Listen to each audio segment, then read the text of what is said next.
In Power BI, every table serves you one of two distinct purposes. It either describes data or provides data, and we call these facts or dimensions. All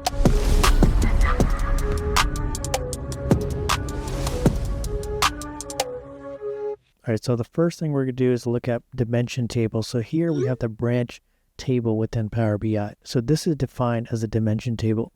And it's defined as a dimension table because we have unique values here. So another reason you know that is because you don't do math within a dimension table, because it's just giving you the IDs, locations such as city, state, etc. It doesn't have itemized listings within it. It is a main component that's going to fetch data from the fact table, which is your itemization. So think of facts now as your verbs. So the next one we're going to go into is sales items.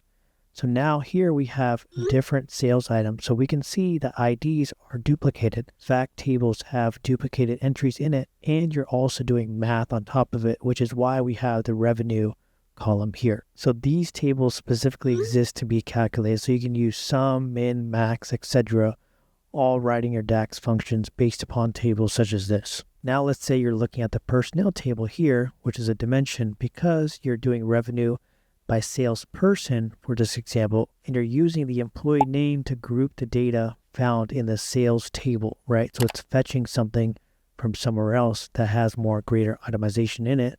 And this one has a distinct row per person, but let's just say you're doing another type of calculation within the personnel table, and you're doing total payroll cost.